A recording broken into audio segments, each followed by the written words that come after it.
আমার ৯০ বছরের বৃদ্ধ বাবা মাকে সিআইডি পাঠিয়ে এই অত্যাচারিণী আক্রমণ করেছে। নন্দীগ্রামের এমএলএ অফিসে ১৫০ পুলিশ ঢুকিয়েছে। আমি বলিনি যা যা অন্যায় হচ্ছে সব আইনি পথে হবে। নাম না করে মমতাকে হুঁশিয়ারি শুভেন্দু অধিকারী। ২৬-এর নির্বাচনে নন্দীগ্রাম ও ভবানীপুর বাংলার দুটি গুরুত্বপূর্ণ আসন থেকে লড়াই করেছিলেন শুভেন্দু অধিকারী। রেজাল্ট বেরোতেই দেখা যায় তিনি দুটো সিটেই জয়লাভ করেছেন, সেই সঙ্গে বিপুল ভোটে জয়ী হয়েছেন তিনি। তারপরেই মঙ্গলবার বিকেলেই তিনি ভবানীপুরে গিয়েছিলেন। বুধবার সকালে নিজের গড় নন্দীগ্রামে যান শুভেন্দু। হনুমান মন্দিরে পুজো দেন তিনি। তারপরেই দলীয় কর্মীদের উদ্দেশ্যে বলেন, আমার আবেদন শান্তি বজায় রাখতে হবে। কুকুর মানুষের পায়ে কামড়ায়, কিন্তু মানুষ কখনো মানুষের পায়ে কামড়ায় না। ওরা অনেক অত্যাচার করেছে, কেউ হাতে আইন তুলে নেবেন না। বিজেপি সরকার প্রত্যেকটা কেস রিওপেন করবে, আমরা ব্যবস্থা নেব। ২০২১ সালে পরিবর্তনে ছিলাম, ২০২৬-এর আসল পরিবর্তন হলো। অনেক সহ্য করেছি। আমার ৯০ বছরের বৃদ্ধ বাবা মাকে সিআইডি পাঠিয়ে এই অত্যাচারিণী আক্রমণ করেছে। নন্দীগ্রামের এমএলএ অফিসে ১৫০ পুলিশ ঢুকিয়েছে। আমি বলিনি যা যা অন্যায় হচ্ছে সব আইনি পথে হবে। কি বলেছেন শুভেন্দু অধিকারী, শুনবো। আপনারা নিশ্চিন্ত থাকুন,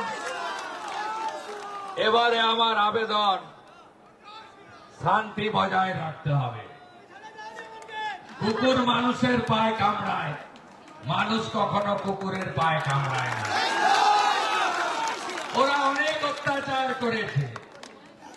এই টাউন ক্লাবে আমি যখনই এখানে 15ই আগস্ট আসতাম, আমি এখানে বজরংবলীর পুজোতে আসতাম আর ফিতে কাটতে আসতাম কালী পুজোতে, তখনই আমি বলতাম নন্দীগ্রাম এই দৃশ্য দেখেনি, ককটেল বোম দিয়ে পুড়িয়ে দিয়েছিল। আমি বলবো হাতে আইন কেউ নেবেন না। আগামী বিজেপি সরকার ভারতীয় ন্যায় সংহিতা অনুযায়ী, বিএনএস অনুযায়ী প্রত্যেকটা মামলাকে রিওপেন করবে এবং আমরা ব্যবস্থা নেব। ভরসা আছে তো? তাহলে দুটো মন্ত্রে আমি 11র পরিবর্তনে ছিলাম আর এবারে আসল পরিবর্তনে থাকলাম। সেটা হলো দুটো মন্ত্র, একটা ধৈর্য আর একটা সহ্য। অনেক সহ্য করেছি। আমার ৯০ বছরের বৃদ্ধ বাবা মাকে সিআইডি পাঠিয়ে এই অত্যাচারিণী আক্রমণ করেছে। নন্দীগ্রামের এমএলএ অফিসে ১৫০ পুলিশ ঢুকিয়েছে। আমি সোনাচূড়া এবং গোকুলনগরে 2021-এর 14ই মার্চ, 21-এর 10ই নভেম্বর আর 2022-এর 14ই মার্চ আমাকে পুষ্পার্ঘ পর্যন্ত দিতে দেয়নি। আমাকে হাইকোর্ট থেকে অর্ডার করে শহীদ মিনারে মালা দিতে হয়েছে, বলিনি। একই সঙ্গে তিনি দলীয় কর্মীদের উদ্দেশ্যে বলেন, ওরা যা করেছেন আপনারা করবেন না। গোটা রাজ্যের বিজেপি সমর্থকদের বলবো, শান্তি রাখুন। মানুষ আমাদের নিয়ে এসেছে, আমরা এমন ভালো কাজ করব, 100 বছর বিজেপি থাকবে। আমরা আমাদের সংকল্পপত্র পূরণ করব। ওই পাপীদের অফিস হাত দেবেন না। অনেক কিছু আছে যে কাজগুলো না বলে করতে হয়, সে কাজগুলো আমি করব। কি বলেছেন শুভেন্দু অধিকারী, শুনবো। বলিনি যে সব আইনি পথে হবে। ওরা যা করেছে আপনারা করবেন না। গোটা রাজ্যের বিজেপি কর্মী সমর্থকদের বলবো, শান্তি রাখুন। ভারতীয় জনতা পার্টিকে একবার মানুষ এনেছে, আমরা এমন ভালো কাজ করব, 100 বছর বিজেপি থাকবে। আমরা আমাদের সংকল্পপত্র পূরণ করব। ওই পাপীদের অফিস হাত দেবেন না, উপেক্ষা করুন। আমরা 39% ভোট লোকসভায় পেয়েছিলাম, এবারে 46% পেয়েছি। আগামী 1 বছরের মধ্যে সরকার এবং দল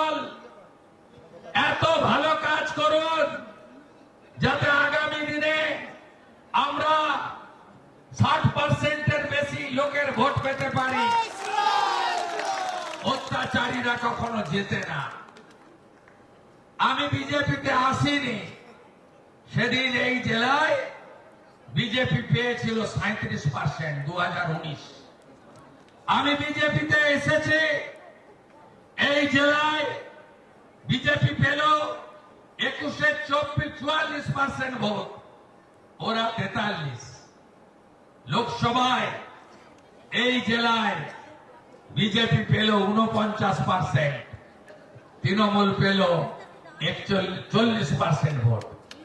এবারে পূর্ব মেদিনীপুর জেলায় 16-0 তো হয়েছে, 56% ভোট দিয়েছে বিজেপিকে, 56%। অনেক জিনিস আছে না বলে করতে হয়, যে কাজগুলো আমি করব। আমাকে চেনেন তো, বিশ্বাস আছে? বৃক্ষ তুমি কে? বৃক্ষ তুমি কে?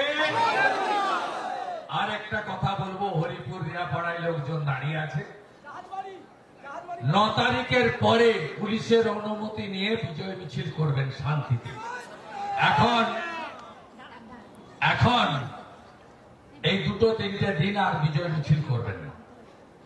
লোকের, সাধারণ লোক, যেমন একটা লোক অপরাধী হতে পারে, তার বাবা মা, তার বাড়ির ছেলে মেয়ে, ছোট বাচ্চারা অপরাধ করেন। আপনারা, আমি সবাইকে আপনাদের মাধ্যমে, যেহেতু চ্যানেল লাইভ সবাই আছে, করবেন না পিসি। আমার 90 বছরের বৃদ্ধ বাবা মাকে সিআইডি পাঠিয়ে এই অত্যাচারিণী আক্রমণ করেছে। নন্দীগ্রামের এমএলএ অফিসে 150 পুলিশ ঢুকিয়েছে। আমি ভুলিনি, যা যা অন্যায় হয়েছে সব আইনি পথে হবে। নাম না করে মমতাকে হুঁশিয়ারি শুভেন্দু অধিকারী। কি বলেছেন তিনি, শুনব। আপনারা নিশ্চিন্ত থাকুন, এবারে আমার আবেদন, শান্তি বজায় রাখতে হবে। কুকুর মানুষের পায়ে কামড়ায়, মানুষ কখনো কুকুরের পায়ে কামড়ায় না। ওরা অনেক অত্যাচার করেছে। এই টাউন ক্লাবে আমি যখনই এখানে 15ই আগস্ট আসতাম, আমি এখানে বজরংবলীর পুজোতে আসতাম আর ফিতে কাটতে আসতাম কালী পুজোতে, তখনই আমি বলতাম নন্দীগ্রাম এই দৃশ্য দেখেনি, ককটেল বোম দিয়ে পুড়িয়ে দিয়েছিল। আমি বলবো হাতে আইন কেউ নেবেন না। আগামী বিজেপি সরকার ভারতীয় ন্যায় সংহিতা অনুযায়ী, বিএনএস অনুযায়ী প্রত্যেকটা মামলাকে রিওপেন করবে। এবং অন্যান্য খবরে আপডেটের জন্য অবশ্যই নজর রাখুন আজ তাক বাংলার ইউটিউব স্ট্রিমিংয়ে। লাইক, কমেন্ট, শেয়ার এবং সাবস্ক্রাইব করতে ভুলবেন না।